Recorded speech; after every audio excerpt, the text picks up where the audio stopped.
Hey guys, what's up? It is week 435. Got a bunch of reviews for you and a nice little update.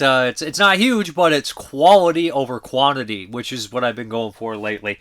But first up, we're going to do one that I'm very excited. It's getting a stateside release here, and this is The Cat.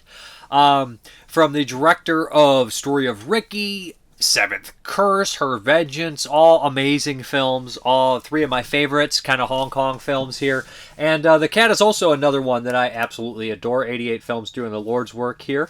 But yeah, this is the last film the director had done, and he never directed anything else after that, according to the commentary by Frank Jin, who always does a great job on a lot of Asian releases. He mentions that he basically, I think, moved to California and just became a photographer, or he was a photographer and continued that line of work. But yeah, let's get into The Cat. The plot of The Cat is an incredibly weird, bizarre film, bizarre story here. So this is based on a series of books. It's one of the books, although they definitely took some liberties here and made it a lot more crazy, more action-oriented stuff like that. But the character, I think wisely, is what he's named in this movie, and I think he translates it as same name in the book. But Frank Jin said there was 165 stories or something along the lines with this character in there. And they were done in like these originally like these small little pocketbook stories here and everything like that. So this is also based on one of them.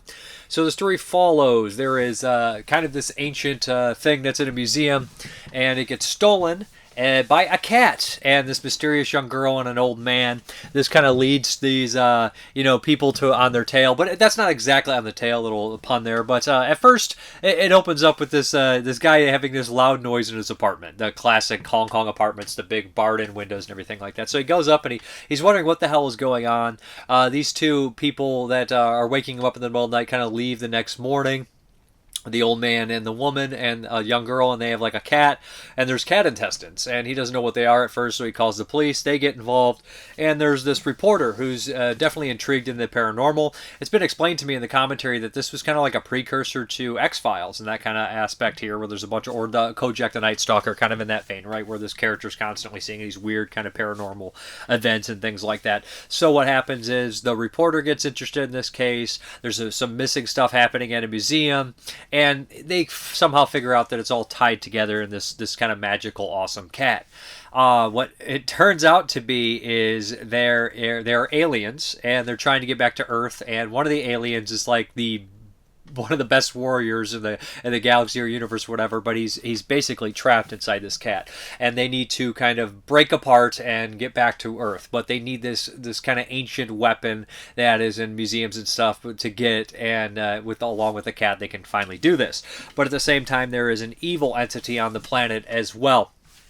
And this thing is really bizarre, and it works in kind of in the vein of something like the Quatermass 2, The Blob, Keltiki, The Thing. It has those kind of aspects about it, and it definitely feels like it's inspired by The Thing, especially when this is made in like 91, 92 kind of time frame. So this thing is kind of absorbs people and then can take them over like the a la Body Snatchers, and it wants to stop the cat and our other protagonists from doing this. So the scene when it kind of shows itself originally in this kind of blob form is absolutely horrific. It's during the kind of heist at the museum, and it just kind of disintegrates two security guards, and it's got this weird entity about it where if it touches you, it also sets you on fire. So, and can absorb you. It's got all these weird attributes, which is one of the coolest things because the special effects in here are amazing.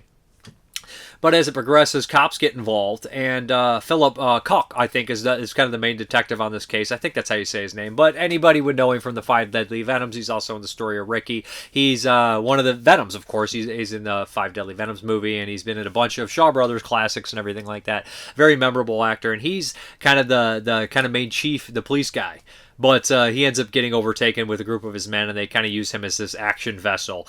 He's very good with martial arts and stunt work and things like that. So there's these great elaborate scenes where he's firing guns and kicking these kerosene tanks everywhere, which is really cool stuff. But yeah, so this movie turns into this giant science fiction fantasy action movie. There's these really cute moments where I can't think of the actress who plays the girl's name, where like the cat and the girl are like kind of like floating and doing all these silly things. And there's these incredibly violent scenes where the cop now as the alien goes to like pick up these guns in a trade, and he just wastes everybody and blows them up in incredibly like violent detail. And then we also have this monster aspect where the blob kind of attacks and turns into like a giant monster a la Ghostbusters 2 when the slime's in the city, and all those other blob kind of films like that. But yeah, so it's this big smorgasbord of all these weird kind of mixed things, but it also has this fantastical, almost whimsical light quality to it that's vastly entertaining and kind of, I dare I say, like, saccharine. It is very kind of sweet in a lot of ways too, but also incredibly violent and full of action, which is also awesome. And the cat stuff is great. The cat is adorable. Most of the time he is a cat, but there's a lot of mixtures of using puppets and even sometimes stop motion. And that comes into kind of like its high point with the stop motion and puppet work when they think the cat is originally a villain and he attacks, the reporter, and they think he's kind of dangerous. So they get like this guy who breeds dogs to get this like badass dog to go with them. And there's this elaborate fight scene in a junkyard with the cat and the dog. That's probably what this movie's most famous for, or it's one of its things that makes it infamous, is that this elaborate cat dog fight in the junkyard. It's great. It's very entertaining, and they do all sorts of stunts, and it took a very long time to do. And every time I see a movie that's not made more recently and I see animals involved, I'm always like, oh man. And especially a lot of the foreign films, when I look at old movies like Italy and Hong Kong and some of those countries like Taiwan and Thailand, I always am worried about the animals. This time there was somebody fired, when I listened to the commentary, that they were fired for animal safety issues, so it looked like they were actually getting on pace and trying to keep the animals safe, for the most part. I don't know if there was any casualties on this set. I know Frank Jin mentions that some of the dye had possibly killed some of the cats. I don't know if it was on this movie or another one, but I don't feel like this is a movie where like Men Behind the Sun, where they're chucking a cat covered in honey in a vat of rats or something like that. It's definitely not that. I don't know if and it doesn't seem like it's a Milo and Otis kind of deal either. But so for the most part, it's just a vastly entertaining movie without, some of the stunts look iffy, like they're tossing a cat. You can tell they do that kind of stuff, but that's no different from American contemporaries probably at the time. I'm not too sure when they got really strict with that stuff, but the movie ends in this giant, amazing showdown with a lot of stop motion effects. There's tons of people getting killed at the end too, and lit on fire and sucked into the blob. That stuff is just absolutely amazing here. A good, like I said, I feel like I'm repeating myself a lot because I am, but a good smorgasbord of these mixed things. It's got everything I love: blob creatures, Hong Kong, violent action, and cats. Could you ask for more? As far as the features go, there is a slew of them. Again, we have featuring artwork Sean Longmore. I do like the artwork on here. Collectible postcard, 40-page perfect bound book featuring new writings on the film by Paul Bremhall and Matthew Edwards.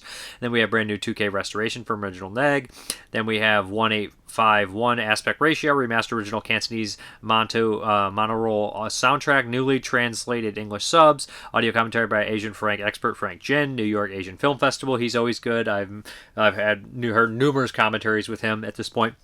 Japanese cut SD with English subtitles. Now this is interesting. This is basically ripped from a Laserdisc, and I think in 1991 the Japanese version was released, and then 92 it was more the broad Hong Kong version. But this Japanese version is like 8 minutes longer, and there's like 13 minutes of additional footage, different changed footage in here. The lead actor is changed to a Japanese actor. They definitely used the big stunt and special effects elaborate scenes like the blob creature and of course the cat dog fight, but a lot of the other elements are changed. Who the characters are, how they relate to each other, so there's so much different actually about this version. Even the opening is completely different with the helicopter and all that kind of stuff like that, so that's interesting. New interview with Gordon Chan, image gallery, trailer, reversible sleeve featuring original Hong Kong poster artwork. So one of my favorites from good old Hong Kong, and one of my favorites from this director. I've seen 4 or 5 of his films. I love Her Vengeance, I love Seventh Curse, and I love Story Ricky, and I love The Cat. All 4 of these are fantastic. A lot of good imagery too, a lot of stuff that you would associate with like Thing-like imagery, that came into like the Japanese kind of world and stuff like that later on, with stuff like Tetsuo and steampunk and all that kind of, that weird morphing of anime where we have the tentacle stuff. There's a lot of that going on too. So great movie, highly recommended. Looks fantastic too. I've not seen it look this good before. Sounds fantastic as well. Pick up The Cat if you're a fan of crazy Hong Kong movies or horror, sci-fi, fantasy, things like that. The Cat's a must. I would give this a wholehearted recommend. I put like a 4.5 out of 5 on Letterboxd. I've always loved this movie. Great stuff. Now we're going to finally end the martial law, Lo Wei's wuxia world here with Vengeance of Snowgirl. Now, this one's a fairly long movie. It's kind of an epic, over 2 hours long, so I didn't really know what to expect. And we kind of open up, and we have our pretty standard revenge storyline here, where we're like, this young girl was wronged. She claims that these four kind of brothers were killed her parents years and years ago, and she's basically going to kill them all. In the very beginning, she kills one of them. She takes their head and puts it in like this kind of canister where her hideout is. One of the families are obviously very upset. Lo Wei is one of them in kind of a role where his nose, I believe he's the guy with the nose chopped off in here in a ridiculous scene. The other three guys are obviously flustered by it.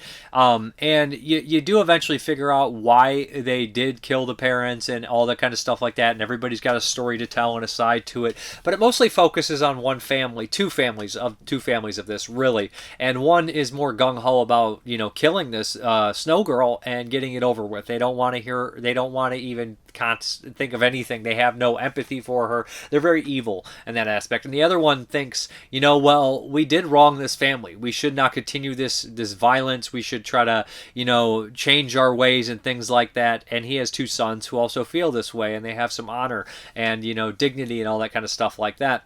There's also these kind of crazy swords within this world, the Jade Sword, which is what our vengeful girl has. She also, another kind of thing that's a little bit different from a lot of the Shaw Brothers. Not a lot of the Shaw Brothers or Hong Kong films. I mean, there's movies like Crippled Masters or One-Armed Swordsman where, the characters are definitely hurt or defeated. It's very common trope where a character says, like, I've got an injury, and it even translates to Westerns like Django. It's like, oh, his hands are all busted up. How's he going to kill them? And he has to come back and fix himself and win. But this girl has somehow learned, like, the best martial arts being a cripple. Her legs are kind of deteriorated and destroyed, so she kind of goes around about crutches, kind of lets people have their guard down. Then she kind of whoops everyone's ass. And even, the kind of classical kind of father figure, the good one, he says, she would definitely have destroyed me or killed me. Destroyed like it's a Power Rangers movie, but killed me if she wasn't crippled, if she wasn't crippled, because her kung fu is great.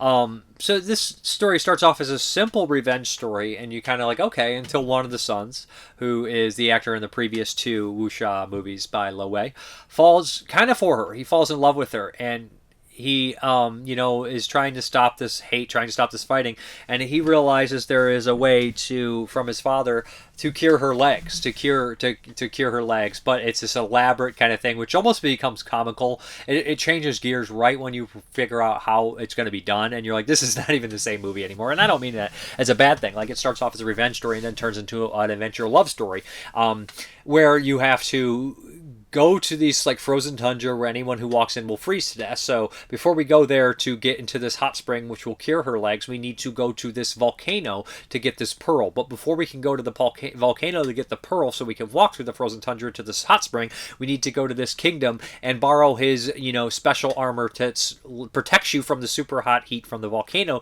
to get the pearl so we can go to the frozen tundra so we can get in the hot spring and cure our legs.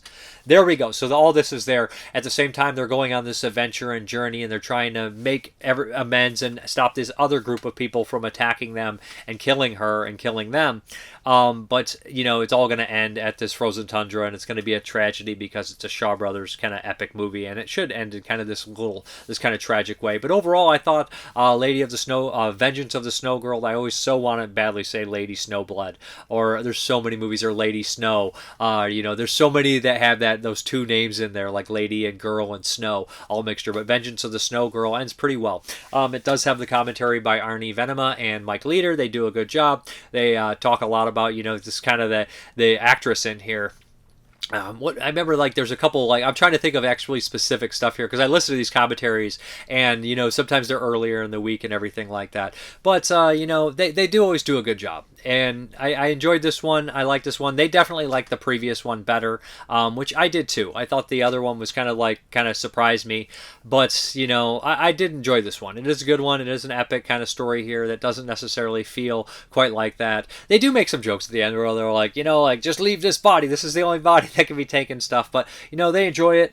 and they do a good job on their commentary. Yeah, but overall, I liked all three of them. You got the Black Butterfly, Death Valley, and Vengeance of a Snowgirl. They do mention some here and there. They say some of the bit players in here. They don't think it seems to think that they don't think Lo Wei is the best director. They think that he's more of a kind of just I wouldn't say standard, but he gets his shots, he gets his coverage, and he gets the hell out of there. And they're saying there's a lot of nice shots in here. There's a lot of stuff that's a little bit, I don't know, say there's a little bit more, has more finesse than Lo Wei, is what they're saying, and they think that maybe some of the people on the set and things like that probably did a little bit more than they're listed for on the credits, which is common in a lot of films for sure. You'll notice a young Sammo Hung as one of the goons in the background here. Doesn't have many speaking lines. I don't even know if he has any speaking lines, but he does. He might have one, but he's kind of a goon that gets bested and things like that. But it is a nice story to see that the kindness from the father is passed on to the children, and it is actually affecting the Snowgirl, and she's kind of changing her heart. It takes a long time, but she definitely does warm up. Her legs do, of course, and her heart. So there we go. That is the legend of the Snowgirl. Okay, this next one here is The Betrayal from Radiance Films. This is 1966, worldwide Blu-ray debut, and this has Razu Ichikawa, who is in all those Shinobi ninja films. And he's a good actor, and he stars in this one, and this is a fantastic movie. Black and white, great kind of idea here. There's a partial commentary by Tom Mez, and all the supplemental features do talk about this, and they give some context too. So, of course, a lot of the directors that were coming up in the 60s, they had fought in World War II. They basically were in Imperial Japan. They followed orders. They did things. So they can not necessarily come out, and probably say negative things exactly too much, even though it's a really crazy time in the history, but they can use that period pieces as kind of an allegory to the kind of corruptness of things like that. So that's they mention that in the commentaries and all the special features. Like that's where you kind of get Kurosawa coming out with Yojimbo and stuff like that. All those kind of movies around that time. And we had a bunch of other directors too making these films, and America typically gets a lot of the bigger ones, but we don't always get this one. So The Betrayal is one that I never heard of, starring an actor that I recently kind of knew because of these Shinobi movies. He's really good in this. And this story, it's an easy, simple story, and they mention it was originally, there was a version of this made in the 30s, and this one is based off the same source material that one was made, but this is, I don't necessarily know if it would be considered darker, but he mentions that during that time they could not do the ending that they wanted to do. So we have this samurai who is ready to get married to this young woman. They love each other, and his nephew ends up killing a man because this guy shows up to their place and starts being a loud belligerent asshole and like, I want to duel everybody and figure out I'm the best here, and he's from a different kingdom, and they're a huge kingdom, and so he comes in there belligerent. They don't want to fight him. They let him go.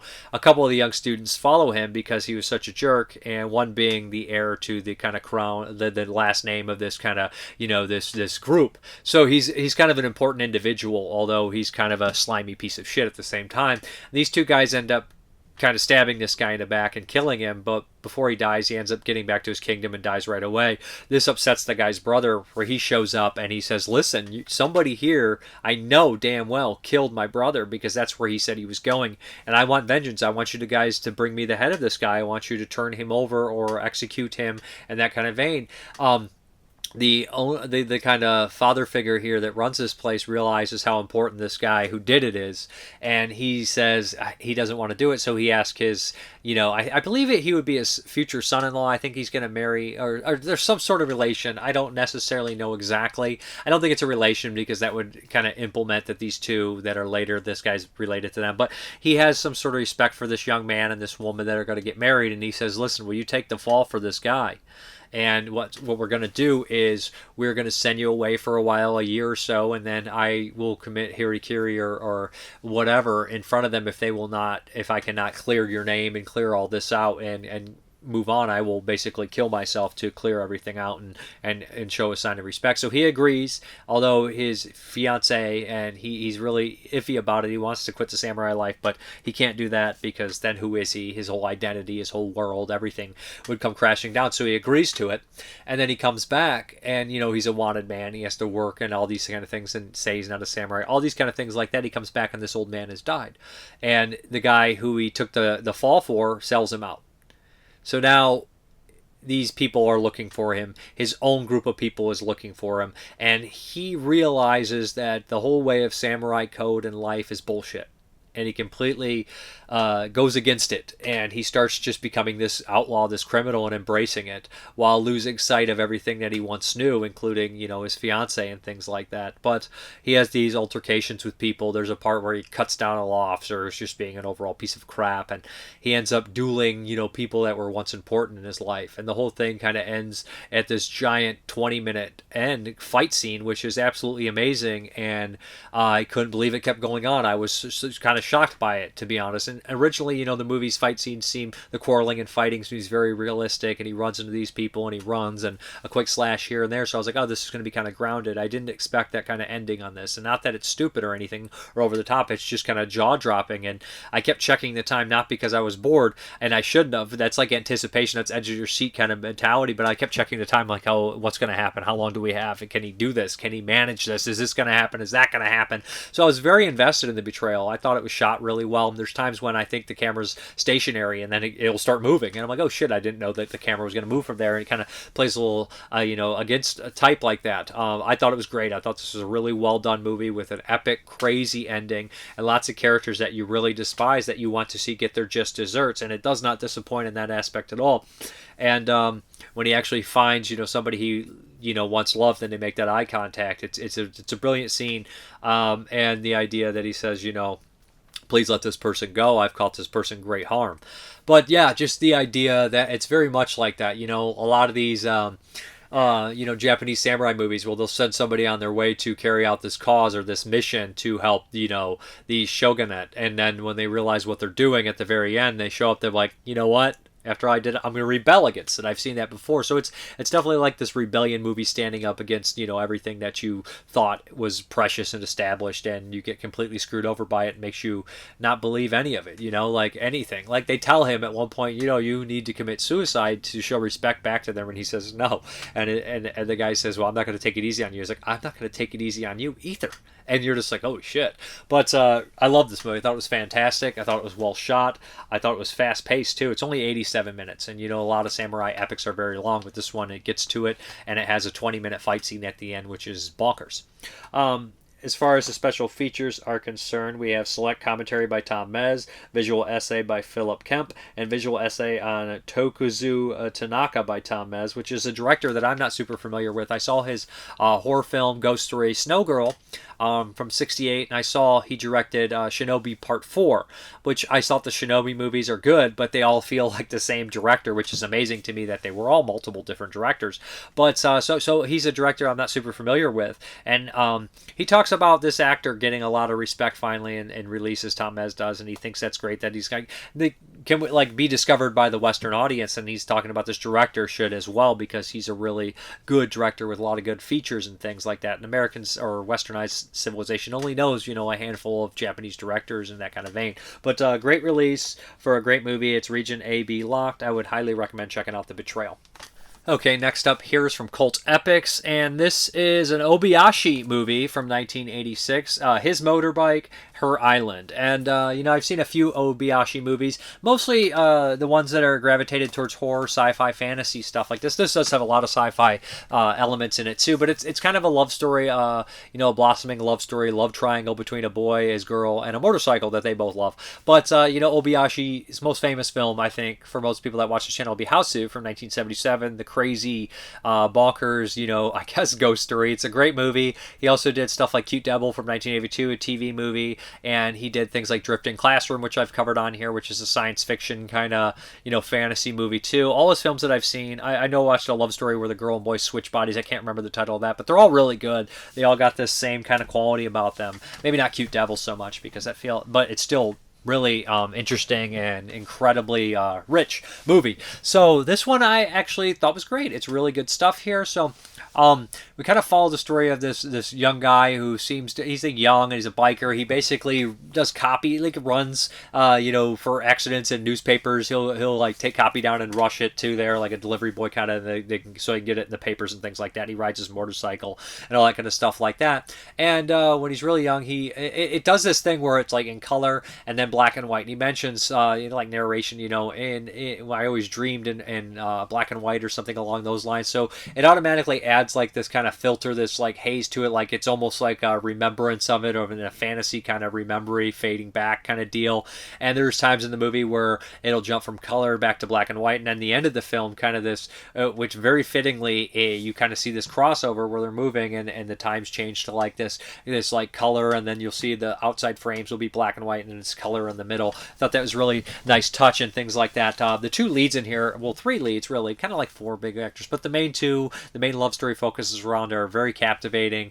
They're very good actors and they're very good characters, and I think they're well written. So our young biker here kind of has a encounter where he meets this kind of girl that's very in her shell, very young, very, I guess, typical kind of shy girl, and they have their love affair and things like that. It's not told necessarily in chronological order right off the bat, and things don't necessarily work out, so he has to have kind of like this duel, and like you're thinking, oh, this be this like tragedy, like classic biker film, right? Oh, leader of the pack, sad stuff, but it's not necessarily that. They kind of solve their differences and move along. And later he falls in love with this kind of girl from the island that's not conventional, that's completely different, that she kind of is intrigued by the motorcycle, and he meets her during like this big festival ceremony that they have every year, and they have this magical time on this island, this magical summer together, and they fall in love. And of course they start to have this relationship, but things don't always necessarily work out, and it ends in this kind of way that I think is perfect for it. They do try to trick you at certain points in the film, and you think it may be this tragedy or this depressing coming of age story, but it becomes this like kind of heartwarming, nice little tale. It's well shot. They use their color and changes and dreamlike quality really well. I think the love blossoming among them too, it works perfectly. They definitely are in love with the actors. The director is filming these people like they are these magical people and they're beautiful people, and he definitely is shooting them for the camera and does a really good job with that as well. There's like casual nudity, but it's not like explicitly, or incredibly sexual or anything like that. This is a very light movie, a very good movie that doesn't really go, on paper you would say that it sounds very typical in some ways, but it's very unconventional, and they point that out in the commentary. Sam Deegan says, well, they could have done this, and they don't do that, and a lot of the other video essays on here do that too. Well, this is this, and this is that. You're like, you're right, this is different. And the commentary, she describes kind of the, biker kids are very closely associated with Yakuza at times, and also delinquent kind of counterculture stuff. So, a lot of times they are kind of roped into this negative category. This movie is not that. For the most part, they do a couple degenerate acts, but they're just typical kids being kids kind of stuff like that. But it does cross the line to being a little bit over the top. Like when somebody cuts him off, he pushes their car and it goes completely off the rails and things like that. So at times you're like, are we looking back at his reflection of reality? Although I think that scene's in color or whatnot. But I thought his Motorbike, Her Island was just an incredibly, dare I say, cute movie, which there's a musical touch in here too, and I like that scene a lot. So he's a songwriter, and his friend that he used to be with is dating his old girlfriend, and they kind of mixed up the song that they wrote and changed it, and he walks in and she's the lead singer, she's singing a song, and then his new girlfriend goes up and sings it different, and I was like, that's such a touchy kind of surreal moment that could possibly happen in real life to somebody, and it's like, that's just really cool. And the way the relationships are amongst each other is just so I think mature, and I like that. I'm so tired of, more mature than real life sometimes, for sure. But as far as special features, audio commentary by Sam Deegan, good stuff. Becoming the Wind is Motorbike Her Island, and the biker movie video essay by Easter Rosenfield. Her Island Amimichi Part 1, video essay by Alex Pratt. Director Nobuhiko, I always have trouble with his first name, Nobuhiko Obayashi, archival interview with the trailer, new improved English subtitles, new slipcase designed by Sam Smith, reversible sleeve with original Japanese poster art. It's a really great movie. If you like your fantasy kind of love stories, then his Motorbike Her Island is definitely one that you should check out, especially if you like this director and you think, I want to check out some of the stuff that's not horror-oriented or fantasy or like, this is probably a good way to kind of branch over because it does have the fantastical elements, but it's also a sweet love story. Okay, this next one here is from the Addams Family. This is from Arrow Video, and this is Hellbender. Now, I'd seen The Deeper You Dig, and I thought it was a pretty solid movie. That might be their directorial debut, like kind of feature-length movie. I remember it came out a few years back, and I remember liking it. And this is definitely like a kind of independent movie made by like a family of 3 or 4 people, a husband. I don't know if they're technically married, girlfriend, they have last names, or I don't know necessarily, and a couple kids in there, or just one kid. I'm not sure exactly how it works out. There's a lot of the same last names in here. But from my understanding, it was like a trio, a father and a mother and a daughter. But Hellbender. So I liked the first one. I remember liking it. I was like, oh, that's pretty cool. It's the story behind it is even cooler than that. And I put in Hellbender, and I was like, I think this is an improvement. And that's all you want to see in an independent film. Like, I really like this one. So there's a lot of things that independent movies now, they tip it off. They tip it off right away. They go, here's a drone shot. We know it's an independent movie, yada yada yada. But they do use drone shots in here. But I never felt that way. I never felt, oh, here comes the drone shot, because this movie is very in line with nature. So what we have here is a mother and a daughter. The daughter supposedly is suffering from some sort of illness, autoimmune disease, where she cannot come in contact with a lot of other humans. That's what the mother tells her. Been keeping her isolated. She's in her teens at this point. They play music together. They do band stuff, and they also have kind of like, I guess you'd say like a very nature oriented lifestyle where they go and they forage and things like that. And she's starting to come of age, right? She's starting to come of age where she's maybe interested in something else. She doesn't want to be isolated out here with her mother. She wants the fame to play music, all that kind of stuff like that. So one day she's kind of wandering and she spots a girl kind of at a pool, and kind of like, and it's in the wooded area, but it's a nice big house and there's a pool, and she's kind of spying on her, and they start this kind of friendship at a distance, and they become closer, and that kind of opens her world to more things, younger people and things like that. And one day she's dared to eat a tequila worm, which kind of opens her mind, because she's not exactly a human, and her mother wasn't exactly telling the truth in those kind of aspects, similar to something like Raw, right, where that character tastes that meat and boom, it's just like, oh, this is like an epitome. This is my true nature inside of me coming out. That coming of age story here. So I think it's great to do that with horror films. So what happens is she realizes she's a hellbender, which is a very strange kind of weird power thing they have here, where they can create their own little kind of small little like reality worlds where they could take people in there, and the bigger the animal that they eat, or the bigger the creature that they eat, the stronger they get. So this starts definitely a power struggle between mother and daughter, and we realize what happened, between the family lineage for years and years, and the daughter starts to get more power hungry. I think this is a really well made movie. What they do really well is the acting, and the characters are well done. The cinematography is great, and I'm always a practical guy, but the practical and digital effects mixture I thought was very effective. They knew what they were doing. In a lot of movies, I've always told a lot of movies that they'll do digital effects, but they don't prepare for them when they do them, so they're always shitty. This one, they obviously knew that and prepared it, that there was going to be a mixture of digital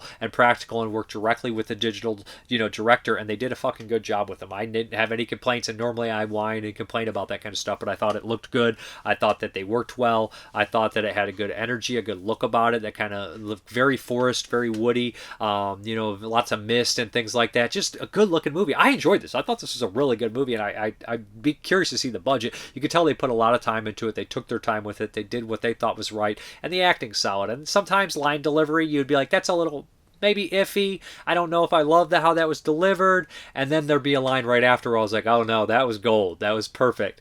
And I was like, no, that was a really chilling moment and stuff like that. So overall, I thought Hellbender was good stuff. I enjoyed it. And I didn't know what to expect. Deeper You Dig, I was like, that was cool. I need to check out their other ones too. They have a couple more, and I think they have one coming out in 2025. I don't know if it'll be released widely, but I'm in on this one. This is the second one I watched, and they're getting better from what I'm seeing. As far as the features are concerned, we have brand new audio commentary by filmmakers Toby Poser, John Adams and Zelda Adams and Lulu Adams. Okay, there we go. There is 4. There's the 2 sisters. I thought there's 2 daughters, and then the parents. From the Forest She Rises, a brand new video essay by filmmaker Jen Handorf. And I don't know if it's necessarily like, a father, a girlfriend, or the mother. I don't know if they're married or what the situation is with that. I'm not sure. Black Magic, but it's definitely a family kind of group unit. That's how they portray themselves, and that's how they seemingly make their movies, and it's really cool and refreshing. Black Magic Tricks, a featurette on the visual effects by FX artist Trey Lindsay. Behind the scenes compilation footage Fort Worden 2021, a short by Zelda Adams. 4 music videos: Hit and Run, Drive, Lovely 2000, and then Black Sky, dating for all the way from 2024 all the way to 2020. Original trailer Versatile Sleep featuring newly commissioned artwork by Beth Morris. Original artwork by Sister Hyde. Illustrated collector's booklet featuring new writing on the film by Natasha Bell and Kate Hughes. And it is directed by Toby Poser, Zelda Adams, and John Adams, and stars all 4 of the people. Great stuff. Hellbender, good release from Arrow Video. Check it out. I believe it's on Shudder. Okay, now we're going to start a new box set. We just finished one with the Wuxia set here. So now we're going to start the Gore Trilogy little set here. It's not exactly a set, but it's a 2-disc thing.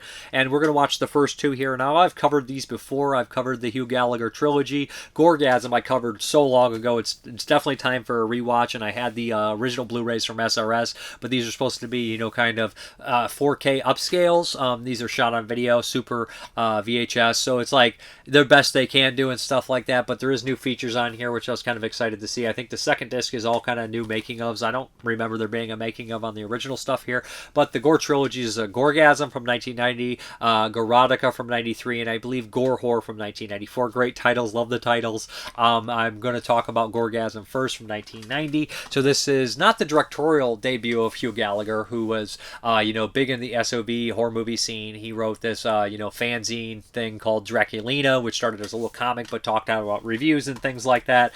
During that whole time in the early 90s, SOV kind of independent movement days, Tempe was out there doing their stuff, and home alternative cinema home video and stuff like that. So, this was stuff that I caught the tail end of, and I was big into that kind of underground, SOV movies when I was in my, early teens, 12, 13, 14 years old. Loved that stuff. Still grew up to like it as well.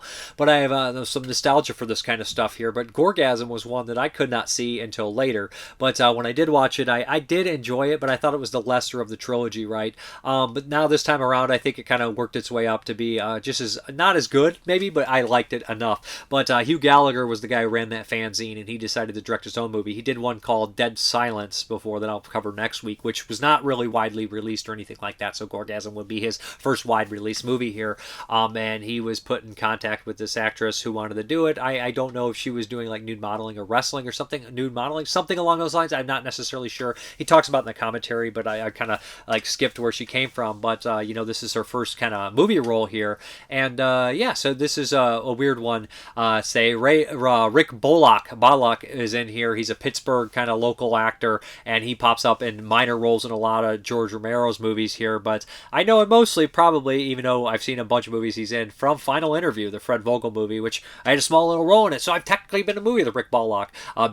So he has a good role in that movie too, and he's pretty solid in that one. So this one he's good in.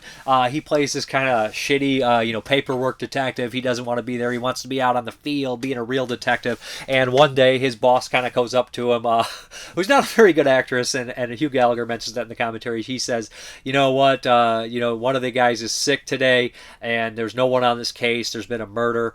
We see the murder in the very beginning. It kind of seems to be an SMM kind of Gorgasm is what they call it, the ultimate climax or the ultimate orgasm or something along that, so he gets put on the case, and he starts to look around. He starts to go into kind of like porn places to look into it. He has this magazine where he realizes maybe this is some sort of weird kind of thing like that, and he starts to dig deeper. There's a pretty fun scene where he goes in like this porno shop and talks to the guy who's your typical porno guy, right? Just got to be that monotone guy who does not give a flying fuck. What are you gonna buy something and get out?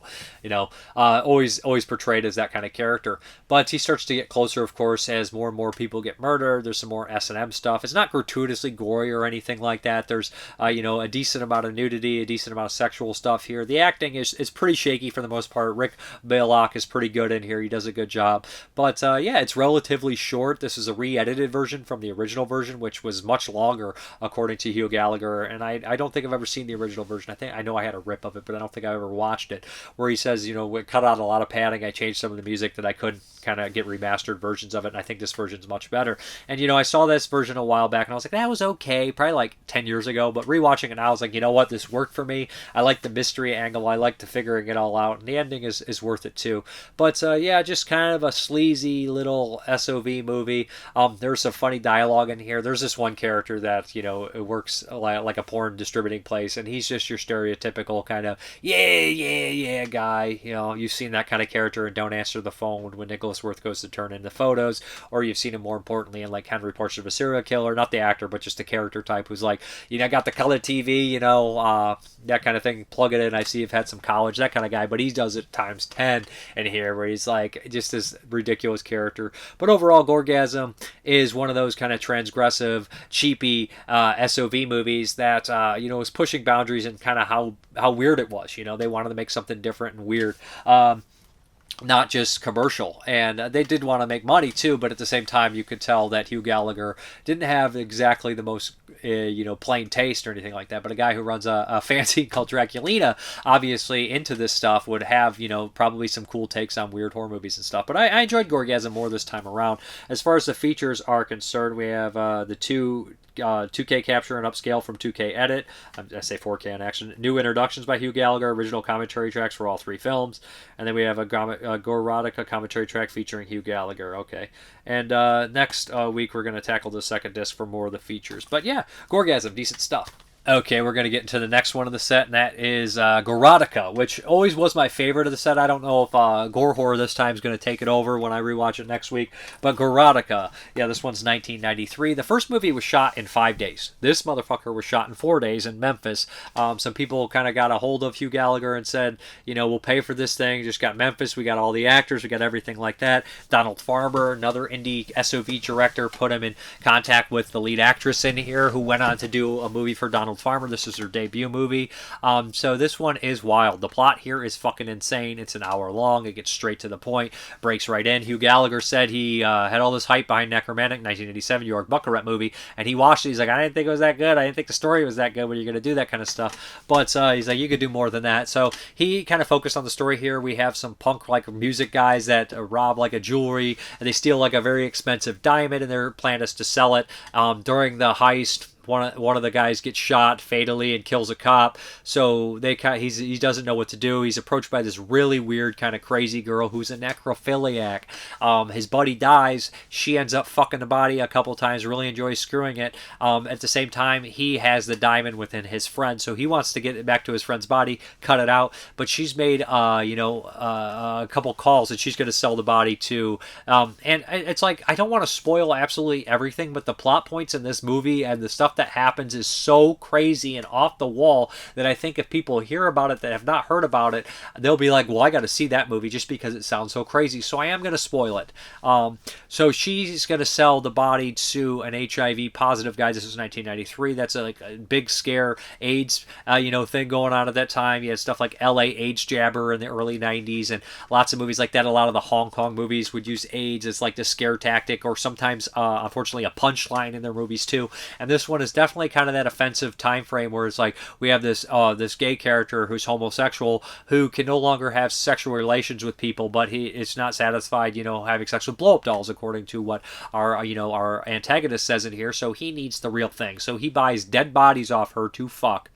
And she fucks him first, then she sells him to this guy. And that's kind of what we have here. Our kind of punk rocker does not want, his buddy or whatever, because the diamond, all this kind of stuff like that. So, it's going to end violently, tragically. This one's much more gory. It has a higher body count. Maybe not higher body count, but I think the effects are better. I think that the story flows better. I think that it's crazier. And I love the guy, our guy suffering from HIV in here. He is just this weird, kind of quirky character. His demeanor is great, where he's like, it was such a privilege for people to sleep with. He's just like this gothic little guy, and there's a point in here where she's saying it's like now you can't even get off just getting the bodies, you have to have me whip you too. And it's just like, it's ridiculous. It's absolutely insane. And you know, like Hugh Gallagher says in the commentaries, he's like, I was worried that people would be offended. I'm surprised they're not as offended, but I think people are just like, you know, it's so insane and crazy that I think that most people that are going to seek out SOV movies are looking for this kind of crazy,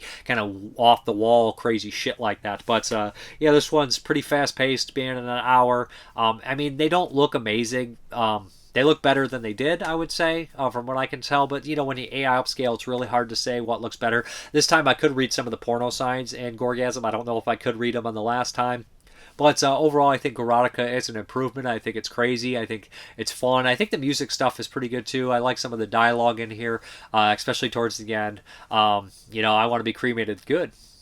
As well, that whole scene's pretty fun. But overall, I think it's pretty cool. It also has a commentary on here, 2 commentaries, both with Hugh Gallagher. One has some of the actors and people coming back and stuff, and they reminisce about the movie, having kind of a, not necessarily I'd say a fallout, but after this they didn't really talk very much about the screening of the movie, all that kind of stuff like that. So if you're into the Gore trilogy, then I would say pick this one up from SRS Films. These are press disc. The original pressings were not pressed, so I know that matters to a lot of people. But yeah, these ones are pressed. I can't wait to watch the special features, and I'm looking forward to Dead Silence. I believe it's Dead Silence, and of course, Gore Horror. All right, moving along in the Pete Walker set here, we have 1976 Schizo, and this one is a little bit different. Still written by David McElvery and directed by Pete Walker, of course.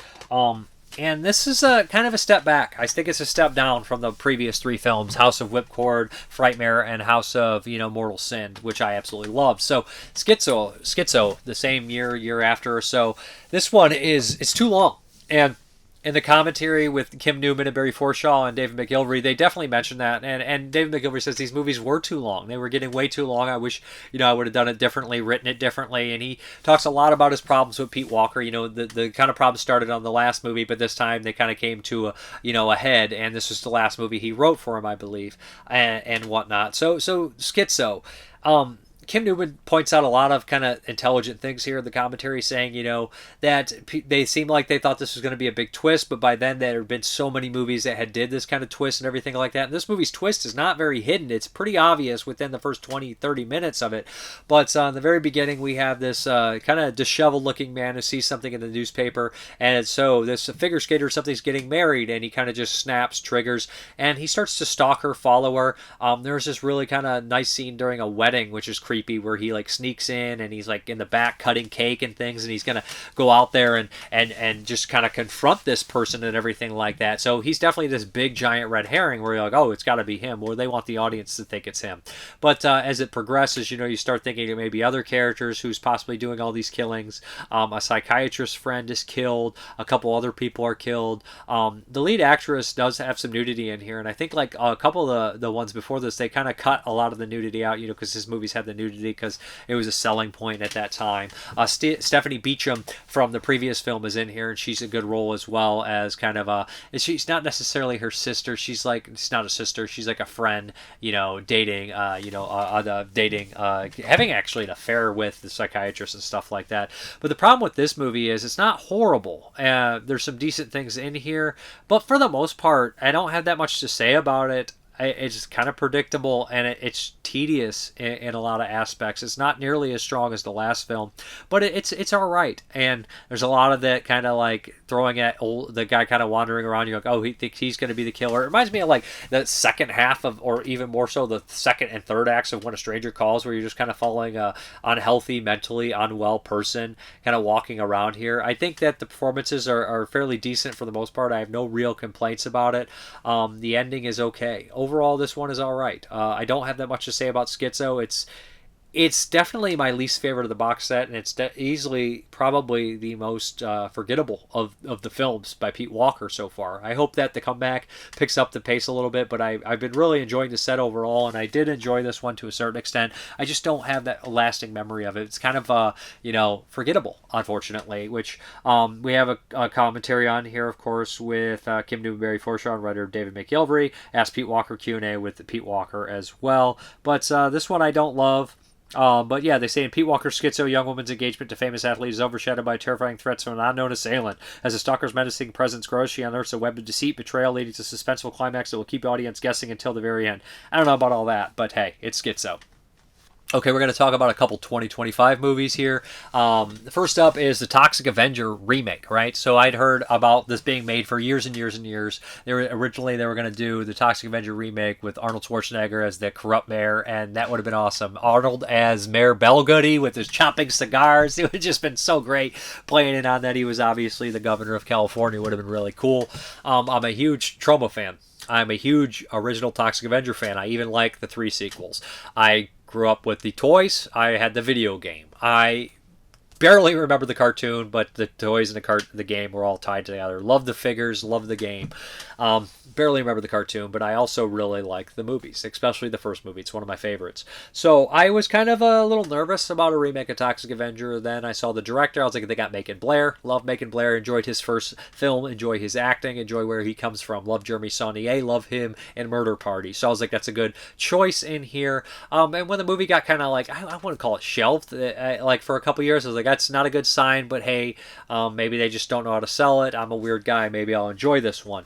Then I started hearing, after it was getting released, I started hearing a lot of negative things, saying it was the absolute worst movie ever. A lot of people, some people really liked it, but a lot of people that I knew that were fans of Troma saying they really hated this thing. So I went in kind of apprehensive, and I didn't really know what to expect. So, you know, I'll be spoiler free here at first. So in the first minute or so, I was like, this humor it's not working for me. But after I adjusted, I was like, this is pretty good. I'm enjoying this. Peter Dinklage is doing a really good job, and you know, it's not playing on the fact that, oh, isn't he a small person? You know, I would have really disliked that. I would have thought it was just such stupid thing to do. So like, he does a really good dramatic performance in kind of this wacky, crazy world, you know, and they're like a hobo with a shotgun or Tromaville world, right? Where you're like, I can buy this, and they have a lot of ADR gags, and the ADR gags in the original Troma stuff always works for me. It always is funny, and this works here. The ADR gags are good. The doctor gags are probably some of the funniest gags in the movie. So I was like, you know what, I'm into this. This is pretty good. I actually am enjoying it. And then we get to the second half of the movie. At a certain point, I was like, I'm kind of losing. It's losing me. I'm lost. And by the end of the film, I didn't love it. I didn't hate it. I didn't love it. I was just okay with it. It's just an overall kind of a disappointing look at the movie. I just felt it fell apart, and it became something that it shouldn't have. It was just kind of lost its steam, which, you know, a lot of Troma movies kind of lose their steams too at the very end. Like a Poltergeist, I love that movie, but the last act is not as strong as the rest of the movie. This isn't necessarily a Troma film though, and I've seen people complain that this is a big budget movie trying to look low budget, and I don't know about all that. To me, it was like a Troma, kind of bigger budget of Troma movie, but also reminded me of Revenge of the Radioactive Reporter and that kind of aspect of comedy. It's just a little off. It's not quite mean-spirited enough to be a Troma movie, and although it is kind of gross at times and weird, it's just not, it doesn't have enough balls. And it's kind of similar to the Street Trash remake. It just doesn't have enough balls. It's just not, it's not in the right mindset. You know, I don't know if people are cruel enough in that kind of comedic way to make movies like that anymore, or maybe they just don't want to do it. I don't know. But I did like it better than the Street Trash kind of legacy sequel thing. This is more of a remake than a legacy sequel. But so I think it's okay. I don't love it. I don't hate it. It's all right.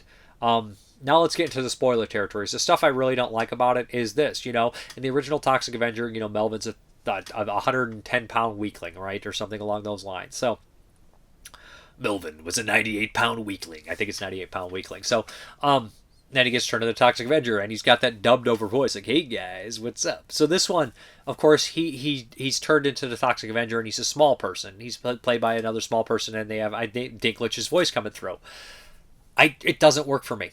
The first half does when it's Dinklage, because he's great in it, and I don't know his work that much. I've seen him here and there, but he's great in it. But the second half, it doesn't work because it's not Dinklage playing that guy in the suit, and it's his voice. And it just feels really kind of crappily put together. The CGI gore is not great. It's not great, and it just doesn't work. And there's a group of bad guys, like a Troma movie, right? Like, you know, this weird kind of gang of bad guys, like a Nukem High gang or something like that, but they're a band. And they're like these kind of, you know, juggalos, which is very funny. And they're established, they're weird, they're goofy. I'm like, these characters are cool and fun. I can't wait to see him go to a showdown with these characters at the very end of the movie, but they don't do that. They kill them most of them at this really stupid part of the movie, and a really bad scene at the movie, and the end climax is Swamp Thing. it just turns into Swamp Thing with Kevin Bacon as the villain, who does a pretty decent job, but it turns into Swamp Thing. And I don't understand why the last part of this movie was literally verbatim the Swamp Thing ending from the Wes Craven 1982 film. And I'm like, what the fuck? And I saw somebody else post that, but I had already thought of it right when I walked out. I was like, what the fuck was that Swamp Thing? And they said the same thing. And I was like, shit, I'm not the only one seeing that. I mean, how could you not? But instead of, building these characters up to have them fight, maybe they should have got the toxic stuff on them and fought Toxic Avenger in a different aspect. But it just kind of flubs the bed at the very end. It just doesn't work. The ending loses steam, and I just didn't care anymore. But overall, Toxic Avenger's okay. There's some funny stuff in it. It just doesn't 100% work for me. I wish it did really well. I wish I loved it. I wish Macon Blair could make 30 movies, but still, it is not great. The next one here is I Know What You Did Last Summer, another legacy sequel here, that's right. So the original 97, it's written by Kevin Williamson. Even if it's not, it's basically a lift from Scream and everything like that, or those old classic, what was that guy's name who did like those books, like those teenage horror books and stuff like that. It's in that kind of vein here. I believe it actually was possibly based on a book. I'm not 100%. It's not my forte. I'm not the biggest fan of I Know What You Did Last Summer, okay? I don't hate it. I liked it when it came out. I was 11, 12 years old, but as time went on, it's not something that I revisit all that much. It's not my jam. It's not my thing. So I don't know how you would make this movie. I'm looking at this one, and for the most part, you're like, oh, this is basically just a remake of I Know What You Did Last Summer. But you can tell I'm just like I'm assuming a lot here, okay? But I feel like the studio was like, we want a basic remake of it with a story, but we somehow want to incorporate legacy characters from the original movie and kind of tie it all together. And I don't know how you marry those two things without a sloppy script. And what you get here is kind of a sloppy storytelling script. Although I will say this, the direction's not bad. The acting is better than I thought it would be. A lot of the younger people all do fine. A lot, when I was watching the trailer, I was like, man, the legacy actors look really bad. They look like they haven't been acting. They look like they're out of place. But while watching the movie, I thought they did fine. Spoiler here, Sarah Michelle Gellar does come back, and her performance is really good, and she looks fantastic. I don't know if they put CGI on her or not, but she looks really young, and I was kind of shocked. Not like Freddie Prinze Jr. and Jennifer Love Hewitt look horrible or anything at all. They look fine. But I was surprised how Sarah Michelle Gellar looked pretty much the same. But, it's your typical story here. A group of friends that get together right on one of their wedding nights or right before they get married. They cause an accident by standing in the road. One of them does, and somebody crashes off the side of the road and ends in a river, the lake or ocean or whatever you say. They want to cover it up because one of the guys who's an alcoholic has a rich lawyer father, so they cover everything up and they feel bad. A year later, they all kind of meet back up again, and there is somebody kind of going around the town murdering people, and you have this series of mystery, who's it going to be, and you have a bunch of red herrings and all these kind of things like that. You bring in Jennifer Love Hewitt because she suffered from the original thing. You bring in Freddie Prinze Jr. and somehow you at the very end you're going to mingle all these together for the reasoning to kind of tie in with the original film, which I don't know how the fuck you would write that without it coming across sloppy. So I my hat's off to the writer for even getting a coherent movie across, but it's not a great one. It's not horrible. It's not like the worst thing I've ever seen. I think the kills are pretty solid. I think some of the direction is really good. It looks pretty good. It looks like a well, produced movie. The stinger at the end is really cheesy and corny. Overall, I Know What You Did Last Summer is about what I expected. I didn't know what to expect. I didn't think it would be great. I thought it'd be just okay. I guess it's probably better. I thought it'd be horrible, and I think it's just okay. I don't think it's as good as Toxic Avenger, and I don't love that, but it's all right. And maybe if you're a huge fan of this movie, the original, you'll love it. Or maybe you'll have like a lot of hate for it. I don't know what to say about it, but it's okay. Decent kills. Horrible dialogue at the very end too, even before that last stinger. That whole scene's really bad and forced. Like the last, before the reveal's fine, but all that stuff, whatever. But like after, I don't know if the reveal's fine or not, but I'll let you guys determine that. But that like the last scene and then the stinger is all pretty bad dialogue and everything like that. But overall, I Know What You Did Last Summer. Up to you. You guys may get a kick out of it, especially if you like the original and things like that. And it's hard to keep making these legacy sequels and tying them all together. I don't know how you do it coherently, especially when it's in a grounded universe. A lot of the other slashers could be like, hey, well, Jason's coming back for life. Why? Who gives a shit? Sometimes when you over-explain stuff, you put yourself in a lot of trouble. Okay, the Patreon pick here is one from 1977, and this is Hitchhike, starring Corinne Clary, Franco Nero, and the man, the myth, the legend himself, David fucking Hess, one of my all-time favorite actors here. I love Franco Nero too. So this one is, it kind of fits in that time with him. Of course, David Hess, Last House on the Left, 72, and then he had this one, 77, which is kind of a bigger movie here. It's got a score by Ennio Morricone. Franco Nero was huge at the time, and then he did House on the Edge of the Park, Ruggiero Deodato. All three of the movies I love. Hitchhike is the one I'm least familiar with here, but it's more of a crime thriller kind of story here, but I would put it into the exploitation horror world to a certain extent because of who's in it and how it unfolds and how dark and mean-spirited it is here. They're in America, even though it's shot in Italy, it's made to look kind of like California here. Franco Nero and his wife Clarine are traveling, whatnot, in this camper and everything. It reminds me of camper horror like Race with the Devil or something like that. At the very beginning of the movie, Franco Nero's kind of, scoping, he's going to shoot a pig, and he lands on his wife, and he just sees her walking, and you see this, like, in his eyes, where he's like, oh yeah, they do not like each other. He's thought of this before. He's thinking about shooting her and all that kind of stuff like that, or maybe he's just being a little playful, but he's completely fucking unhinged from frame one. And he gets really drunk that night, and he starts making these sexual comments about his wife in front of other people, and he just says all this fucked up shit. He's this Italian reporter. Some funny lines in there where the guy's like, it's the never been an Italian, he could hold his booze. But he's just a nutter in here, and he hurts his hand in the beginning because he actually had hurt his hand on Kioma before, so there's that in there. So he like hurts his hand right in the beginning, but some of the dialogue and the way he talks and him and his wife bicker back and forth is fantastic. They do a really great job. And there's always like on this radio that there's been like a heist and a lot of money's been stolen and there's escaped people and stuff like that. And lo and behold, here comes the hitchhiker and David Hess looking real fucking savage and very Hessy. So I don't know what the fuck that means, but he looks like David Hess, and he's up to no good because he's a heavy in all these damn movies and he's great at it. So they pick him up because the wife wants to do it. Nero doesn't really want to. He's been drunk and just constantly bickering with his wife, looking crazy.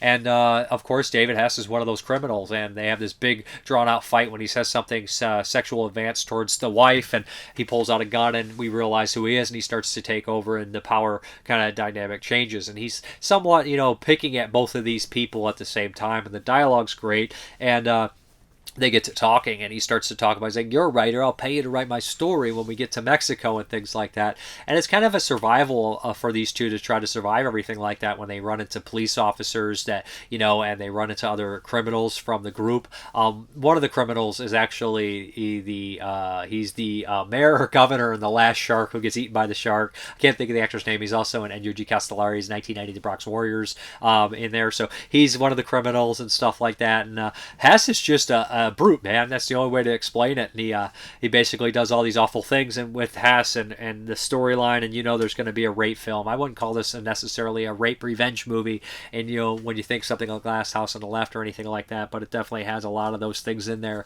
It's the big three movies where David Hess played a rapist and everything like that, the three that I mentioned. But I think all three performances are amazing. I think the music's great by Ennio Morricone, highly memorable. There's also kind of a song that plays through, which is kind of like folky hippie music, da da da da da da, and I love when movies do that. I believe there's a song like that in Night Train Murders that I absolutely love, and anytime they bring in like folky music and it's like crazy awful situations, I think that's one of my sucker moments. Is like, it's like, here's something awful, here's something dark, here's something troublesome, let's play this really beautiful or upbeat music. I'm just like, it gets me every time. It's just like a trick that you can use on me in a movie, and I'll be like, this is great. Like, you play the beautiful music in Mark of the Devil or Cannibal Holocaust, or you play something silly or goofy, and boom, there you go, that kind of deal like that. But I thought that Hitchhike, it held up really well. I thought that the action was great, the twist is great, it's dark, it's mean, it's twisted. Franco Nero is completely fucking unhinged, and he's one of his best performances I've ever seen. I love him in it. Hess is great in it,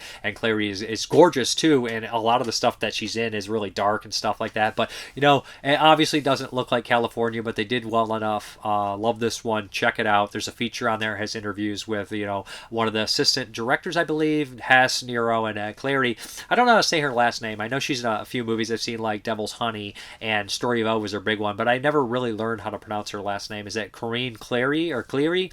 Help me on that one. But the interviews are funny because Franco Nero, like, he couldn't really fight for stunt fighting, and Hess is like, he felt really bad, and like all of them are just fucking, and she's like, I let Franco Nero think he had the one up on me. It's just funny shit. It's funny shit. And they're like saying a little little bit of the opposite stuff here, but, Nero's still alive. Unfortunately, Hess is not, and I believe Clary is still alive as well. But fantastic movie, great pick for Patreon, and it's getting released by Imprint with, features Troy Howarth on there. I'll probably will buy that release when it comes out.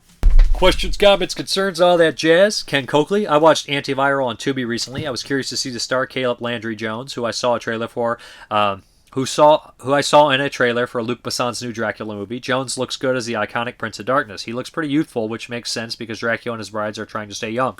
Now about Antiviral. I knew it was directed by David Cronenberg's sons. It's obvious that the apple doesn't fall far from the tree. The whole thing looks like an acid trip. It also showed how prophetic the story was. We have a new breed of celebrities, including social media influencers or rappers. A couple years ago, an influencer sold jars of her farts on her OnlyFans channel for $500 each. She actually sold a few jars. I also saw an interview in the film Trekkies with a guy who moderated a Q&A with actor John Delancey, who played a character called Q on The Next Generation. Delancey showed up even though he had the flu. After it was over, the moderator auctioned off the bottle of water Delancey left behind. The moderator told the winner not to drink it because Delancey was very sick. The winner drank the whole thing and shouted, "I got the Q virus." He was so happy with himself. Jesus. What's worth saving, right? Dawn of the Dead, what's worth saving? I also bought a 10-movie Hong Kong 10-movie set on Fandango at home. It cost $100, which is great price since it had the Chinese Ghost Story trilogy, a Better Tomorrow trilogy, City on Fire, Hardboiled, and The Killer. Awesome. Those are all getting the Shout Factory 4Ks. I also bought a Better Tomorrow prequel, Bullet in the Head. Nice. I haven't seen the Lost in Space movie since '98. I was curious to see it, being a fan of the show. Show much to the dismay of Trekkies who hated the show because of the silly episodes. I remember the Blop creature in the movie. I had a manager who looked like Blop, so we called him Blop. What a poor son of a bitch. I also worked at a video store where we had Matt LeBlanc as a customer one night. The video store was in Newton, Massachusetts, and LeBlanc was there visiting his family. The movie wasn't as good as the '60s show, but it was better than the Netflix version. I haven't seen the Netflix version. Beyond Sour Ground, I'm really impressed with the releases that Cauldron has been putting out as well. I grabbed a lot of their single releases, but unfortunately I missed out on the Fulci box set. I'm stoked to check out Mad Foxes, though. It will be the first time watch for me. It's insane. House of Mortal Sin has been on my list for years now. I'm hoping Kino will reissue all the Pete Walker titles through Kino Cult, as they've been doing that a lot lately, and I'm not region free yet, so the 88 Films release is out for me. I know this is off topic, but remember a few months back we were talking about how big the disturbing horror trend was in the horror community back in 2000s, at least among those of us that were on YouTube at the time. Anyway, I was reminded of the conversation the other day. YouTube recommendations popped up a video with exposing the most sadistic movie director, and I ended up watching it. Basically, a group of YouTubers did their own investigation to track down Lucifer Valentine, and they actually found him. They show his face and disclose his real name, which is Sean Fedorchuk. If you haven't seen the video, I thought you might be interested, if for no other reason because they used a clip from one of your old video reviews in the video. I thought the video was well done, and they weren't disrespectful to the horror community, but the content was presented in a very sensationalistic manner, and unfortunately I think will just put mainstream attention on vomit gore movies and Lucifer Valentine, which is overall not a great look for the horror community. People think those films actually represent underground independent horror filmmaking. I can't say I'm surprised there's abuse allegations against Lucifer Valentine, but now that we're living in the future, I look back on the mid-late 2000s and wonder why none of us seemed at all suspicious of Lucifer Valentine as a filmmaker, considering what great lengths he went through to hide his identity. I'm not a superstitious person either, but I will never disrespect graves, hang out in Indian burial grounds, or play with Ouija boards. There's no convincing me that anything positive will ever come from doing those things. I agree. I know it's so weird, but I just don't. It's like, hey, there's nothing I can hurt. But as far as that, somebody did message me and say I was in there, and I watched some of it. It's just not my thing. I nothing, whatever. I don't really know the true story behind Lucifer Valentine, and it does seem so much darker looking back on it than it does. You know what I mean? Like, it's just like, I was so young and stupid and naive, and now you're just like, oh, fuck. Different time, different lens, everything. But I don't know the true story behind it, and I don't want to think about it, honestly. But thanks for the heads up. Bumpus Hounds Ruined Dinner? What is that? Bumpus Hounds Ruined Dinner. I've read it a million times, but I never paid attention because it says, your enthusiasm for House of Mortal Sin has put it at the top of my must-see list. Sounds like it could be really unsettling. It's great. If you love 70s horror, it's a must. Nick from Flanders. First, to avoid confusion, I've changed my username from Nick from Belgium to Nick Boole from Belgium to Nick from Flanders 59. Though it's often considered to be the least in Pete Walker's sepology, they're doing 7 there. Horror features, I've always really liked House of Mortal Sin, especially the performances of the two's main stars, Sheila Keith, of course, and dastardly Padre himself, Anthony Sharp, evil governor guy from Clockwork Orange. Never say never again. I've always felt it shows both the good and bad of organized religion. Also, death by censors. You got lots to love.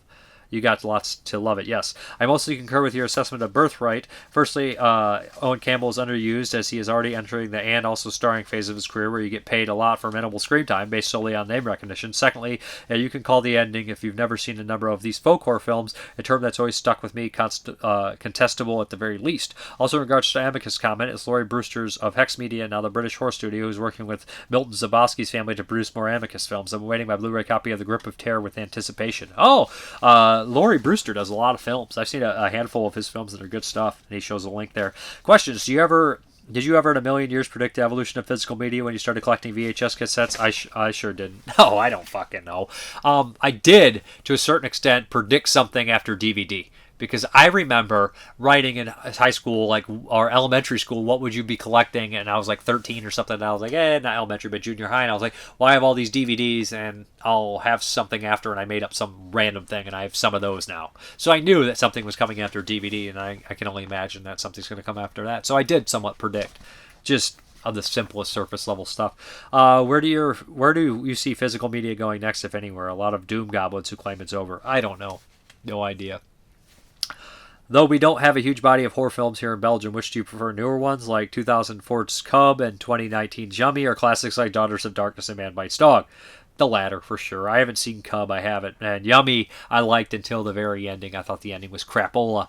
Kind of ruined the movie. It's like, we're going to do that cheap, crappy ending that's in 90% of horror films. But I love Daughters of Darkness. I think it's a masterpiece. And I think Man Bites Dog from memory is also fucking fantastic. And I bet if I rewatch it, I also think it's a masterpiece. So, the latter. I love those movies. Many thanks for another episode, sir. Can't wait till you reach 4,000 episodes. Take care until next time, God willing. Brendan Timmons, Mad Foxes is total batshit. I love it. Have you checked out Severed's release of Tales to Keep You Awake? It's like a Spanish equivalent to The Twilight Zone. I started it and I was surprised to see that the 31 episodes vary in length from 20 minutes to 90. So it's a ton to take in. Wondering if you've seen it and if it's worth sticking out. I have it, not watched it, heard great things. I don't know if I'll ever get to it, but I plan on it. I bought it. Arwen Tears and NGL. I wasn't expecting to see review K-pop Demon Hunters. Nor was I, but here we are, right? The Big Frizzle. Annie, not gonna lie, that's what NGL is. I'm so old. I'm like, what is that? The Big Frizzle. Any new SOV movies worth checking out? I haven't seen any in a while, but I did see the Coven of the Black Cube. I thought that was cool. And those two ones, that Night of the Zodiac, and they're not that new though, and the Emasculator were cool. So I check out those. That's all I can mention. But I'm mostly a soft spot for old school SOV, but those ones I thought were a little bit better. Like I think that the Emasculator and Night of the Zodiac are really cool stuff. So Martin VP, thanks Dave. I watched Wolfman the other night on Netflix and loved it. That's why I love your show. I watch movies I normally wouldn't watch in the case because everybody was telling me it's bad. I love the Wolfman vision. Best vision sides Predator vision. Can't wait. Can't understand the hate for the movie. Yeah, it's also like the vision in Wolfen or Cat People. But it was a little different in Wolfman. It was pretty intense if I remember. Mr. Gzation, yay, no sleeve. Yup, just for you. Way up, dude. Gives me a thumbs up. Thank you. Door Kitty Films, the truest statement ever. After watching these super action Asian movies, watching American action movies was so boring and a struggle for years after. Yeah, I mean, I like old action movies because the stars and the bad guys and stuff like that, I can get behind them, but the new modern action movies are a fucking chore now. People are like, I like this movie. It's like, it's a blur. It's a CGI fucking blur. Run it into another CGI blur. I mean, I know that they can't make movies like they did in Hong Kong where there's dangerous stunts and people fucking basically dying and shit, but I'm like, but they still got hundreds of movies I haven't seen, so why am I going to watch this new action movie unless I hear everybody and their brother say it's the best thing ever, when I can just watch a Hong Kong action movie that I haven't seen, or maybe one I've only seen once. I know it sounds shitty, I know it's a get off my lawn thing, but I like what I like, and I'm going to tell you what I like. If you don't like that, I guess whatever. And then we got Altered Bridge God, Hopkins, Steve talking about Stephen Hopkins, also directed Predator 2. I forgot to mention that, of course. But Predator 2 is one that I've seen a couple times when I was young, and I haven't rewatched it in years. I would revisit, though, for sure. But, let's get into the update. I'm thinking about just doing it here. I know it's a bunch of stuff, and I should show off in the fancy ways, but I'm a little lazy right now, so I'm going to do this here. Got a bunch of cool stuff here. We got Air 444, release of Mermaid Legend, which is a movie I've wanted to see forever. Nice slipcover on there. I don't buy all their stuff. I do buy a lot of their, classic Hong Kong stuff. All that stuff I buy, and this Japanese movie is one that I've always wanted to see. I hear a lot of amazing things here. I believe the director of Evil Dead Trap, and I think it was Frank. No, it was the director behind Lone Wolf, the Blind Samurai movie, and Gunwoman had a commentary about Evil Dead Trap and mentioned this director killing himself on one of the locations of Mermaid Legend. So that's, I mean, that's a dark tale, but it stuck with me. And then we have a Takashi Ishii set here from Third Window Films, the import here. 4 films: Alone in the Night, Angel Guts, Red Flash, A Night in Nude, and Original Sin. I've seen Alone in the Night. Remember liking it in Angel Guts, Red Flash. I also really like one of the Angel Guts films, the last one, number 6, which wasn't in the original DVD set that was released here by Arts Magic. And then we have A Night in the Nude and Original Sin. Really cool stuff here. It's a digi box or whatever. But yeah, it's got some features on there too. Look forward to that. Same director of Freeze Me, if I believe correctly. And then we have here from Rogero Deodato. I always call him Rogero, but I think it's Rogero Deodato. Here, one of my all-time favorite directors. One of my all-time favorite films here from Severn Films. House on the Edge of the Park. 4K here, had to have it. David Hess, Giovanni Lamberto Radici, Ani Bell, Lorraine Dessel. Music by Riz Ortolani. Fucking great stuff here. Alex Bromero. Love that movie. One of my favorites. Had to have the 4K. And then we got Ferat Vampire, which is a crazy movie from 1982. Weird one. Where was it from? Czechoslovakia. Just a weird ass movie. When I saw they were releasing, I was like, I have to have that oddity in my collection because I'm an odd guy and I like odd things. Then here we have High Tension, 4 films by Lamberto Bava. This is the TV films here. We got Lamberto Bava getting a lot of love in the last couple of years, rightfully so. We have The Prince of Terror, The Man Who Wouldn't Die, School of Fear, and Eyewitness. Now, I had heard about these movies and I've seen clips of them and stuff like that, but I never actually watched them. Now, this nice little box here go well with the other Lamberto Bava TV movies here. So yeah, let's get out of here. All right, guys, thank you very much for watching, and as always, have a good one.